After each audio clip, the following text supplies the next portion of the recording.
नमस्कार, मैं हूं मनोज वर्मा और आप देख रहे हैं अटेंशन। चुनावी साल में भाजपा और कांग्रेस कोई कोर कसर नहीं छोड़ना चाहते। भाजपा ने एक कदम आगे बढ़ते हुए अपने सबसे निचले स्तर के कार्यकर्ता से जुड़ने की एक नई कोशिश की है। पार्टी बूथ स्तर पर भोज का आयोजन कर रही है। इस भोज में हर पोलिंग बूथ से 20 कार्यकर्ता शामिल होंगे। इस प्रकार प्रत्येक वार्ड में लगभग 400 बूथ कार्यकर्ताओं का भोज होगा। इनके लिए स्थानीय खेलों का आयोजन किया जाएगा। युवाओं से जुड़ने का यह अभिनव प्रयास है। इसके साथ ही युवाओं को सरकार की नीतियों के साथ जानकारी देने से लेकर संवाद के दौरान क्या बोलना है, इसका भी प्रशिक्षण दिया जा रहा है। नारे बैनर से लेकर संवाद के बिंदु भी निचले स्तर तक भेजे गए हैं, यानी जितनी तैयारी ऊपर है उतनी तैयारी नीचे भी है। क्या बूथ स्तर तक पहुंचकर भाजपा ने कांग्रेस के मुकाबले बाजी मारी है और भाजपा की इस भोज डिप्लोमेसी का क्या फ़ायदा होगा, ये जानने की कोशिश करते हैं। लेकिन पहले देखिए रिपोर्ट।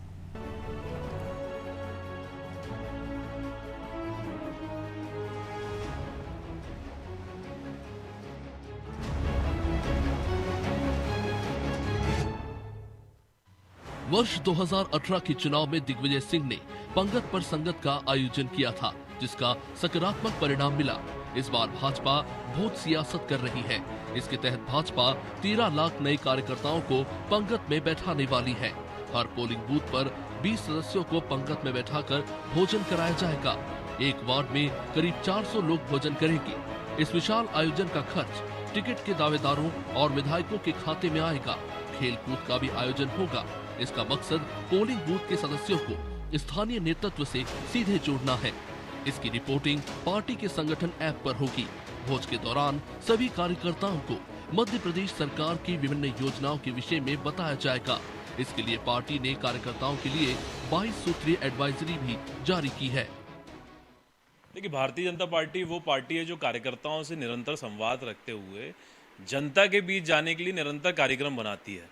तो अलग से कुछ करने की बहुत ज़्यादा आवश्यकता भारतीय जनता पार्टी को कांग्रेस की तरह नहीं पड़ती है। हम लोग हमेशा सक्रिय रहते हैं, कार्यकर्ताओं से संवाद स्थापित करते हैं, कार्यकर्ता नीचे जनता से स्थापित करता है। तभी तो भारतीय जनता पार्टी आज विश्व की सबसे बड़ी पार्टी बन पाई।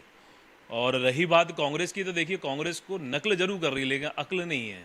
वो नकली हिंदू बन के घूम रही है, नकली जनेऊ पहन के घूम रही है, नकली चोला ओढ़ के घूम रही है। लेकिन जानते हैं सब लोग, जैसे रावण ने भी सीता हरण करने के लिए चोला ओढ़ा था साधु संत का, लेकिन क्या किया, उनकी नीयत में तो खोट था, अपहरण किया। वैसे ही ये अपहरण सत्ता का करने के लिए इस तरह का चोला ओढ़ने का प्रयास कर रहा है। जनता बहुत अच्छे से जानती है, इनकी बातों में नहीं आएगी। इस बारे में कांग्रेस प्रवक्ता शिवम शुक्ला का कहना है कि भाजपा में सत्ता और कार्यकर्ताओं के बीच असंतुलन है, इसलिए भाजपा कांग्रेस के कार्यक्रमों की नकल कर रही है। मध्य प्रदेश की जनता और भारतीय जनता पार्टी का अपना कार्यकर्ता दोनों इस बार मन बना चुके हैं कि मुख्यमंत्री शिवराज सिंह चौहान जो एक तानाशाह के जैसे इस सत्ता को चला रहे हैं, उनको कहीं न कहीं सत्ता से हटाने का काम किया जाएगा। और कमलनाथ जी के नेतृत्व में आने वाले वक्त में जो कांग्रेस की सरकार बनने जा रही है, उससे पहले भारतीय जनता पार्टी तरह तरह से हथकंडे करने का प्रयास कर रही है। जिस प्रकार से उन्होंने कर्नाटका में बजरंगबली और इत्यादि चीजों का उपयोग चुनावों से पहले किया, और वही यह एकमात्र ढकोसला बस है इनको राष्ट्रीय नेतृत्व को गुमराह करने के लिए। मध्य प्रदेश से भारतीय जनता पार्टी की जमीन सरक चुकी है और इनको वापसी का कोई भी रास्ता अब दिखाई नहीं दे रहा है। भाजपा की भोज डिप्लोमेसी कार्यकर्ताओं तक पहुंचने का एक जरिया है। भाजपा ने लगभग सभी 64,100 पोलिंग बूथ पर अपने एजेंट तैनात कर दिए हैं। अब इनसे सीधे जुड़ने के लिए भोज के साथ साथ कबड्डी, सितोलिया, रस्साकशी, खो खो और रस्सी कूद जैसे देसी खेलों का आयोजन होने जा रहा है। इससे भाजपा की पकड़ निचले स्तर पर हो जाएगी और चुनाव में निश्चित रूप से इसका अतिरिक्त फायदा मिलेगा। ब्यूरो रिपोर्ट, अनादि टीवी।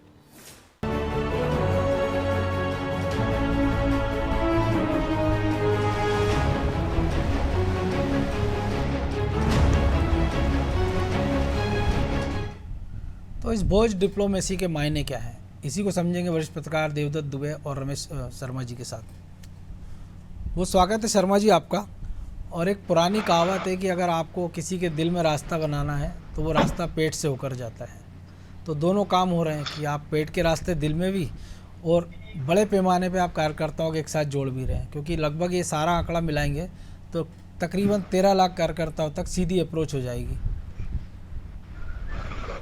ये निश्चित रूप से भारतीय जनता पार्टी का ये जो कदम है, ये प्रयोग है, एक प्रकार से संगठन को सक्रिय करना और मजबूत करना, उसका प्रयोग है। पिछले कुछ दिनों से ये खबरें आने लगी थी मीडिया में कि कहीं ना कहीं कुछ कार्यकर्ता पार्टी में असंतुष्ट हैं, और वो असंतोष की खबरों में ये भी आने लगा था कि असंतोष के कारण कहीं वो दूसरी जगह ना चले जाएं। तो इस कारण ये जो उन्होंने आयोजन किया है, इसके दो उद्देश्य हैं। एक उद्देश्य तो ये है कि जो बूथ स्तर का जो कार्यकर्ता है, 20 कार्यकर्ता, हर बूथ के जो 20 कार्यकर्ता होंगे, उनको सक्रिय करना और उनका विश्वास अर्जित करना और उनका तालमेल बनाना। दूसरा जो उन्होंने इसमें एक रणनीति उनकी अपनाई है कि ये जो भोजन का जो सारा आयोजन है, उसका इंतजाम विधायक और जो लोग टिकट के दावेदार हैं, तो कई बार ऐसा होता है कि एक व्यक्ति को टिकट मिला तो उसके समर्थक जो दूसरे होते हैं, वो समर्थक कहीं ना कहीं दूर हो जाते हैं। तो इससे दूसरा जो उनका काम होगा कि कहीं ना कहीं जितने लोग संभावित दावेदार हैं, 10 हो सकते हैं, 5 हो सकते हैं, 6 हो सकते हैं, क्योंकि इससे पहले भारतीय जनता पार्टी की जो खबरें आ रही हैं, उन्होंने हर जो विधानसभा क्षेत्र की सूचियां बना ली हैं, और उन सूचियों में 15 तक नाम है, ऐसी खबरें आ रही हैं। तो वो इसमें जो पूरे जो 15 लोग 14 लोग जितने दावेदार हैं, उन सबको वो सक्रिय करेंगे और उनका कार्यकर्ताओं से परिचय होगा। लेकिन एक इसमें जो मुझे जो अच्छी बात लग रही है, ये तो उनका एक राजनीतिक एजेंडा है कि जो उनके संभावित उम्मीदवार हैं, उनसे कार्यकर्ता का परिचय कराना और कार्यकर्ता को उनसे मिलाना। यदि किसी कार्यकर्ता के मन में किसी प्रकार का कोई असंतोष है, तो इसके माध्यम से दूर होना, ये उनका एक राजनीतिक एजेंडा है। लेकिन मुझे एक जो दूसरी इसमें अच्छी बात लग रही है, इसमें जो खेल का आयोजन रख रहे हैं, जैसे वो कूद का रख रहे हैं, कबड्डी का रख रहे हैं, खो खो का रख रहे हैं, जो पारंपरिक भारतीय खेल हुआ करते हैं, ये भारतीय खेल है। तो कहीं ना कहीं ये भारतीय वांग्मय से जोड़ना, जिस तरीके से भारतीय युवा पीढ़ी जड़ों से कट करके उनके खेलों को जो गुलामी के दिनों में जो खेल, क्रिकेट जैसे खेल जिनसे कि कोई विकास नहीं होता, वो खेलों की तरफ बढ़ी, और सटोरिये और जो खिलाड़ी नीलाम होते हैं वो उसको खेलते हैं। मुझे बताइए, जो खिलाड़ी बिकाऊ हैं, जो नीलाम हो रहे हैं, जिसपे सट्टा लग रहा है, क्या वो खेल समाज का हित कर सकता है क्या? तो कुल मिलाकर के कहीं ना कहीं स्वत्व से जोड़ना, अपनी जड़ों से जोड़ना इस खेल के माध्यम से, ये एक मुझे इसमें एक अच्छा प्रयोग दिखता है जी। और शर्मा जी, क्योंकि हम देखते हैं कई बार जो बूथ कार्यकर्ता है, वो स्थानीय जो विधायक है या नेता है, वो अपनी पसंद के लोगों को बनवा देते हैं। अब जब 20 लोग में हो सकता कोई दूसरे पक्ष के भी हों, तो जिनके बीच में तालमेल हो नहीं पाता है, वो तालमेल भी शायद इसके बहाने हो पाएगा, क्योंकि जब आप साथ बैठेंगे, साथ खेलेंगे, साथ खाएंगे पिएंगे, फिर एक दूसरे को आप अच्छे से समझेंगे, तो वो भी पार्टी के लिए एक अच्छा निर्णय साबित हो सकता है। ये बिल्कुल आपने ठीक कहा, क्योंकि पिछले दिनों जो बूथ स्तर पर जो नियुक्तियां हुई हैं, जैसे पन्ना प्रभारी की नियुक्तियां हुई हैं, ये जो त्रिदेव बनाए हैं इन्होंने, एक बूथ के 3 लोगों को कोऑर्डिनेटर जो बनाया है, तो कहीं ना कहीं ये जो है वो 2 लोगों की पसंद के ये लोग हो गए हैं। एक तो जो जिला इकाई का अध्यक्ष, जो मंडल का अध्यक्ष है, उसकी पसंद का व्यक्ति, और जो सिटिंग एमएलए है, या जो कहीं पर अगर सिटिंग एमएलए नहीं है तो जो पार्टी का हार गया है, तो कुल मिलाकर के विधायक या पूर्व विधायक की पसंद के लोग हो गए हैं। इसको लेकर के भी जो असंतोष है पार्टी की, मुझे जो लग रहा है कि पार्टी की कोशिश होगी कि नियुक्तियों को लेकर के भी अगर कोई असंतोष है, तो वो असंतोष भी इस समागम से वो असंतोष दूर हो जाए। बिल्कुल। तो दुबे जी, हम देख रहे हैं कि कांग्रेस ने भी संगत, पंगत से संगत, हालांकि ये अलग इसका कॉन्सेप्ट है, वो अलग था कि उसमें नाराज नेताओं को मनाने का था, लेकिन ये और नीचे तक। तो क्या इसके राजनीतिक मायने आप देख रहे हैं? क्या फ़ायदा बीजेपी को इससे हो सकता है? देखिए, ये तो राजनीतिक दलों की जो कवायद होती है, चुनाव के समय होती है, और उसको बड़े करीने से करना पड़ता है। आज आप देखें कि भाजपा सर्वस्पर्शी, सर्वव्यापी पार्टी का दावा करती है, उसके करोड़ों में सदस्य हैं, तो एक बूथ पे मैं मान के चलता हूँ कि 50 या 100 उसके सक्रिय कार्यकर्ता होंगे, और इसमें यदि 20 को बुलाएंगे तो कुछ लोग नाराज हो जाएंगे, हमें क्यों नहीं बुलाया, क्या हम उस 20 में नहीं आते? ये पार्टी को समझना पड़ेगा कि किस हिसाब से। और दूसरा, जो फंड की व्यवस्था जो दावेदारों से कराएंगे, क्या होता है, फिर महत्वाकांक्षाएं जग जाती है। फिर वो जो 15 लोग खर्चा करेंगे, फिर वो कहते टिकट हमें मिलना चाहिए, हमारी भीड़ थी, हमने कार्यकर्ताओं को ज़्यादा किया, हमारा इतना खर्चा हो गया, फिर वो ये दावे करने लगते। और फिर यदि उनको टिकट नहीं दिया तो बोले हमें नहीं दिया, हमारा इतना खर्चा करा लिया, हम हराएंगे। तो ये बहुत सारी चीज़ें राजनीति में बहुत फूक फूक के कदम रखना पड़ता है। बहुत बाकी जिस तरह शर्मा जी ने कहा, खेल कूद के माध्यम से जरूर जो बाहर निकालेंगे लोगों को, जो आजकल टीवी, मोबाइल और घरों में कैद हो गए हैं, जो एक ही विचारधारा या उससे, या जो मोबाइल पे आजकल खेल खेल रहे हैं, क्योंकि बड़े बड़े खिलाड़ी जो है आजकल वो ऐसी खेलों को प्रमोट कर रहे हैं।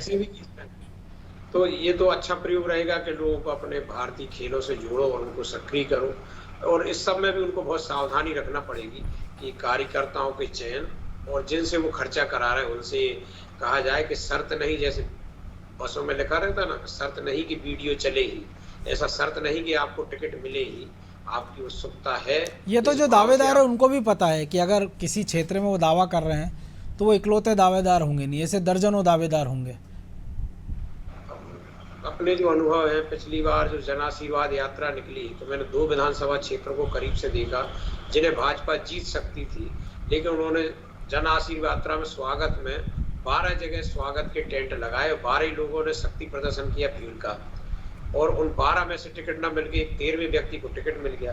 तो वो सब कहने लगे हमने इतना खर्चा किया, इतना आशीर्वाद यात्रा में भीड़ जुटाए, हमें नहीं दिया, मरवा दिया। वाकई में वो सीट हार गई, जो गढ़ थी भाजपा की, जनसंघ की गढ़ थी, वो सीट हार गई पार्टी।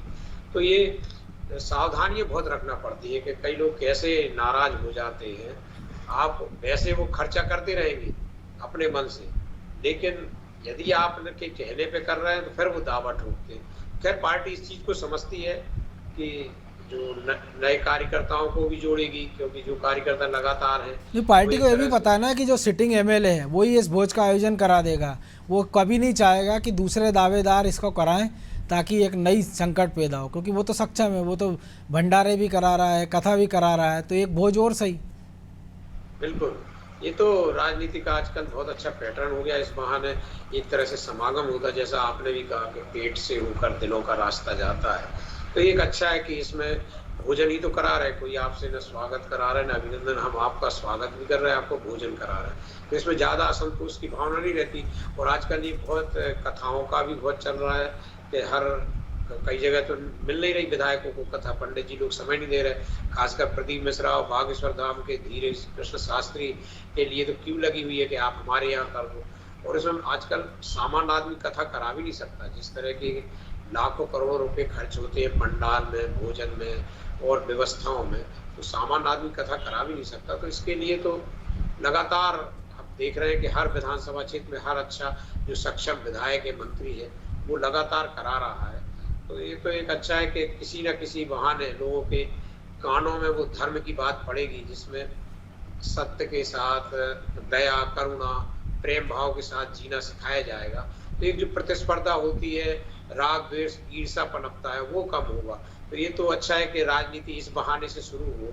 तो एक अच्छा है कि संस्कार भी आएंगे, एक सामंजस्य भी बढ़ेगा, एक अच्छी भावना पनपेगी लोगों के अंदर, और अच्छा नेतृत्व भी फिर वो चुनेंगे।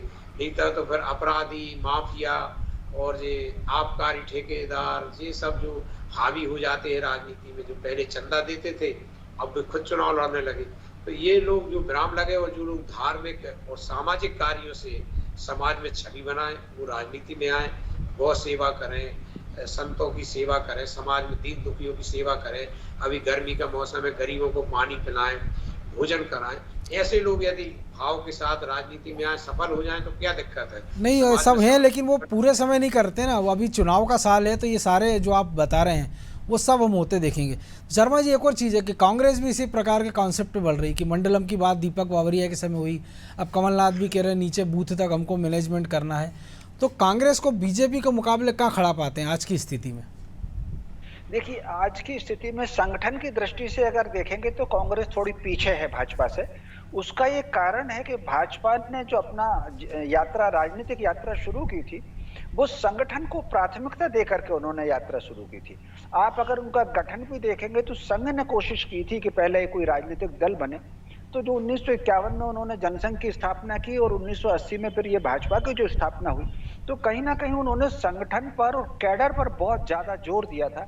और उसके बाद आकर के उन्होंने फिर चेहरे फिर प्रस्तुत किए थे उन दोनों। कांग्रेस की स्थिति दूसरी है। कांग्रेस शुरू से आप अगर देखेंगे तो एक मास बेस्ड पार्टी रही है। 47 के पहले आप अगर देखेंगे तो स्वतंत्रता आंदोलन में ये आवश्यक नहीं था जिन लोगों ने हिस्सा लिया वो सारे के सारे कांग्रेसी हों। कहीं ना कहीं वो एक प्लेटफॉर्म था, एक भीड़ का प्लेटफॉर्म था। जैसे मान लीजिए 1942 का आंदोलन अगर आप देखेंगे, अगर आप इतिहास पढ़ेंगे 1942 का आंदोलन का, तो लगभग सारे प्रमुख नेता कांग्रेस के तो बंदी बनाए जा चुके थे। उसके बाद भी देश भर में भारत छोड़ो आंदोलन चला। मध्य प्रदेश में महाकौशल में 6-8 जगह गोलियां चली हैं। ये जनता सामने आई थी। तो कांग्रेस का जो बुनियाद पड़ी वो मास बेस्ड पार्टी के रूप में पड़ी, तो उन्होंने संगठन पर बहुत ज्यादा जोर नहीं दिया था। यद्यपि उन्होंने एक कांग्रेस सेवा दल बनाया था, लेकिन मगर वो बहुत ज्यादा काम नहीं कर पाया। तो जब से भारतीय जनता पार्टी ने कांग्रेस को थोड़ा संगठन की ताकत से बाहर करना शुरू किया, तो मैं समझता हूं फिर कांग्रेस को संगठन की स्मृति आई और वो देश भर में फिर उन्होंने बूथ की तैयारी करना शुरू की, मंडलम की उन्होंने तैयारी करना शुरू की और फिर उन्होंने एक प्रकार से कार्यकर्ता तैयार करना शुरू किए। यद्यपि इसका काम राजीव गांधी जी के समय हुआ था और राजीव गांधी जी ने कार्यकर्ता तैयार करने के लिए मध्य प्रदेश के सांची में एक बड़ा कार्यक्रम भी उन्होंने आयोजित किया था युवाओं को बुला करके, जिसमें प्रशिक्षण दिया गया था। लेकिन उसके बाद वो जो फिर काम उसमें आगे बढ़ा नहीं। उसी दौर में गांधीनगर भोपाल में भी सेवा दल ने एक बड़ा आयोजन किया था, एक बड़ा शिविर लगाया था। जी निश्चित रूप से। तो वो फिर लेकिन उनका काम बढ़ा नहीं। तो अब लेकिन वो जिस तरीके से मंडलम और पोलिंग बूथ पर जो कार्यकर्ता वो तैयार कर रहे हैं, तो मैं समझता हूं इससे उनका संगठन भी मजबूत होगा। और एक मोटे तौर पर एक बात यह है, युद्ध जो है वो चाहे राजनीतिक युद्ध हो, वो भाषा का युद्ध हो या तलवार का युद्ध हो या बंदूक का युद्ध हो, मैदान में आपको जिस तरीके की क्षमता दूसरे प्रतिद्वंदी के पास है, आपको ठीक उसी क्षमता और उसी प्लेटफॉर्म पर आकर के युद्ध करना है। अगर कांग्रेस को भाजपा का मुकाबला करना है तो उनको अपने संगठनात्मक तरीके से ही भाजपा का मुकाबला कर सकेंगे। इसलिए कांग्रेस संगठन को मजबूत करने के पीछे पिछले काफी दिनों से लगी है। ये जो दिग्विजय सिंह जी की यात्राएं हो सकती हैं, वो जो उन्होंने कमरा बैठ के की हैं, मीडिया में बहुत सी खबरें नहीं आ रही हैं, लेकिन वो जा रहे हैं और कमरा बैठ के कर रहे हैं। तो ये जो है कहीं ना कहीं कार्यकर्ता को सक्रिय करना और संगठन को मजबूत करना, वो ये उनकी योजना है। जी, आपने भाषा युद्ध की बात की, तो हम देख रहे हैं इसमें वैचारिक रूप से भी उनको बताया जाएगा कि आपको क्या बोलना है, कब बोलना है, कितना बोलना है। ये कुछ असर डालेगा? क्योंकि अभी जो ट्रेंड चल गया है कि बड़े से लेकर छोटा नेता तक जिसके मन में आता है वो अपने हिसाब से बयान दे देता है, कुछ भी बोल देता है, जिसका खामियाजा बड़े स्तर पर पार्टी को उठाना पड़ता है। ये निश्चित रूप से इन सब चीजों का असर तो पड़ेगा, क्योंकि ये जो अभी कुछ भी बोलना और कुछ भी नीति करना, ये जो कहीं मैं समझता हूँ इसका असर पड़ेगा। और मैं समझता हूँ जिस प्रकार पिछले काफी वर्षों से, जैसा देवदत्त जी ने भी कहा कि देश में एक धार्मिक जागरण का वातावरण बढ़ रहा है, तो मैं समझता हूँ कांग्रेस धार्मिक जागरण के अभियान पर वो लौट सकती है। और जिस तरीके से उन्होंने पुजारी प्रकोष्ठ बनाया है और धर्म यात्रा की घोषणा की है, और जिस तरीके से राम पथ गमन की उन्होंने घोषणा की है, तो मैं समझता हूं समय की नब्ज को देख करके वो कहीं ना कहीं कुछ रणनीति बदल रहे हैं अपनी, जिससे भारतीय जनता पार्टी की तरफ ये जो आस्था वाला वोट जा रहा है उसको किसी तरीके से शेयर कर सके। बिल्कुल। तो दुबे जी, एक और चीज़ है, जो नेपोलियन थे, महान सेनापति कहा जाता है, वो उन्होंने एक बात कही थी कि अगर आप एक ही दुश्मन से बार बार लड़ते हैं तो या तो उसका सारा युद्ध कौशल खुद सीख जाते हैं या अपना उसको बता देते हैं। तो दोनों की स्थिति मध्य प्रदेश में हो गई अभी। तो अब कांग्रेस को कुछ नए उपाय आपको नहीं लगता कि करना होंगे, कि पंगत से पंगत के साथ जो बूथ स्तर तक आप कर रहे हैं, बीजेपी भी कर रही है, तो कुछ ऐसा नया लाना पड़ेगा जिससे आपको लगे कि आपका कार्यकर्ता ज़्यादा अच्छे से चार्ज हो जाए और चुनाव में बेहतर तरीके से वो मुकाबला कर पाए? बिल्कुल, जो चतुर राजनीतिक होते हैं या राजनीतिक दल में रणनीतिकार होते हैं, वो हमेशा कुछ नया करते हैं जिससे कि आपका आकर्षण पैदा हो सके। जिस तरह से फिल्में बनाने वाले नए नए आइडियाज, स्टोरी लाते हैं, तब जाके 3 घंटे वो आपको बांध पाते हैं और आप खलनायक के प्रति गुस्सा और हीरो के प्रति सद्भाव आपका बन पाता है। पूरी स्टोरी ऐसी चलती है। तो चुनाव भी ऐसा ही है कि जब तक आप सामने वाले को खलनायक और अपने को हीरो सिद्ध नहीं करोगे, आपको वोट कैसे मिलेंगे। एक अंतर दिखाना पड़ता है जनता के बीच कि हम ठीक हैं, हम आपके लिए काम आएंगे। तो इसके लिए रणनीतिक कौशल बहुत जरूरी है। कई तरह के आज़ादी के बाद हमने प्रयोग देखे हैं। आप देखें कि पहले क्या था राजनीति में, एक गेरू से वो दीवार पे लिख देते थे कि गाय बछड़ा को या हलधर किसान को वोट दो, और कभी साइकिलों से पैदल, शर्मा जी ने तो बहुत रिपोर्टिंग की है उस समय, तो लोग ऐसे जाते थे बैलगाड़ी से, चुनाव जीत जाते थे। आज कोई, उस समय जो गरीब आदमी चुनाव जीता थे सिद्धांतवादी, आज कोई गरीब आदमी चुनाव लड़ सकता है क्या? आज किसी की हिम्मत नहीं है कि गरीब आदमी कहीं टिकेगा नहीं चुनाव, क्योंकि इतना खर्चीला हो गया। तो नए आइडियाज आना चाहिए एक इमेज को लेकर, एक कार्यक्रम, और ये आइडियाज भी तब काम करेंगे जब अंदर से आपका भाव भी हो कि हम ऐसा करेंगे। और आपके पास संगठन हो वैसा कि आप कुछ आइडिया ला रहे हैं तो वो नीचे तक उसको इम्प्लीमेंट कर दे नहीं, और आत्मा से आप करना चाहें, अन्ना तो आप बातें करते रहो तो उससे कोई प्रभाव नहीं पड़ता। किसी के चेहरे और वाणी में प्रभाव तभी पड़ेगा जब वो अंदर से सही के प्रति स्वीकृति बना सके। तो ये अब लोगों को समझना पड़ेगा कि छल कपट पाखंड की राजनीति के दिन लद गए हैं। अब नई पीढ़ी है जो बहुत साफ सुथरी है, वो जो देखती है समझती है, वैज्ञानिक तरीके आजकल आ गए हैं, तो उसमें आपको अंदर से सही होकर ही बात करनी पड़ेगी। और सही के प्रति वो आपने जुम्मन शेख और अनबू चौधरी की कहानी सुनी होगी, बिल्कुल। क्या बिगाड़ के डर से ईमान की बात नहीं कहोगे। तो आज जो लोग ऐसे करने लगते हैं, मुझे लगता है कि ये समय गया, अब सही बात करिए, सही की तरफ बढ़िए और सत्य लेकिन की जो युवा है उसको जोड़ने के लिए भी तो आपको कुछ और करना ही, जतन करना ही पड़ेंगे ना। बिल्कुल, युवा आजकल बहुत सक्रिय है सोशल मीडिया में, इसलिए राजनीतिक दल कह रहे हैं। भाजपा में तो मुरलीधर राव ने कहा है कि जिसके 1 लाख फॉलोवर्स फेसबुक ट्विटर पे नहीं होंगे उसको टिकट नहीं मिलेगा, क्योंकि युवा की मानसिकता उससे बन रही है, वो समझ रहा है। और आजकल क्या नहीं आता, गूगल में वो ज्ञान आता है, क्योंकि हम लोग पढ़ नहीं पाए ना रामायण ना गीता, बहुत सारी चीजें। तो ये जो ज्ञान आ रहा है उससे लोग सीख भी रहे और समझ भी रहे। मैं ये कहता हूँ कि अब जमाना बिल्कुल साफ सुथरा आने वाला है। लोग भले इसको कलयुग करें, लेकिन कलयुग का सतयुग आने वाला है। जैसे शर्मा जी तो बहुत विद्वान है, कथावाचक है, तो वो जानते हैं कि इस समय जो आप बात कहोगे वो संप्रेषित होगी और वो जो आप अंदर से कहोगे।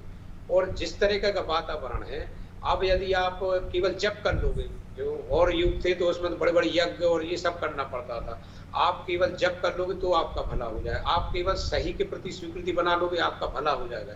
आप प्राणी मात्र के प्रति दया रखोगे, आपका भला हो जाएगा। और इन्हीं सबसे प्रतिष्ठा बनेगी। अब ये जो धन का और वैभव का ये जो पाखंड है, लेकिन जो आप कह रहे हैं, अगर राजनीतिक दल ये सब कर लेते तो शायद इनको बाबाओं की कथाओं की जरूरत ही ना पड़े, क्योंकि उनका आचरण ही खुद इतना अच्छा हो जाएगा। लेकिन अब समय की कमी है, इसलिए चर्चा को ही विराम देना होगा। बहुत धन्यवाद शर्मा जी आपका, दुबे जी आपका। तो निश्चित तौर पर खाने पर जो बीजेपी अपने सदस्यों को जुटा रही है, अब उसका क्या असर होगा इस पर भी हमारी नज़र होगी। लेकिन एक बात तो तय है कि अगर आपको चुनाव में सफलता हासिल करना है तो आपको अपने कार्यकर्ताओं को लगातार मोटिवेट करना होगा, उसको नए नए आइडियाज़ देना होंगे, नए नए कार्यक्रमों के साथ जनता के बीच जाना होगा। क्योंकि आपने जैसे ही कार्यकर्ताओं को अगर फ्री छोड़ा तो जो एक कहावत है कि खाली दिमाग शैतान का घर, उसको होते में ज़रा भी देर नहीं लगेगी। तो अटेंशन में आज इतना ही, मुझे दीजिए इजाज़त और आप देखते रहे अनादि टीवी। नमस्कार।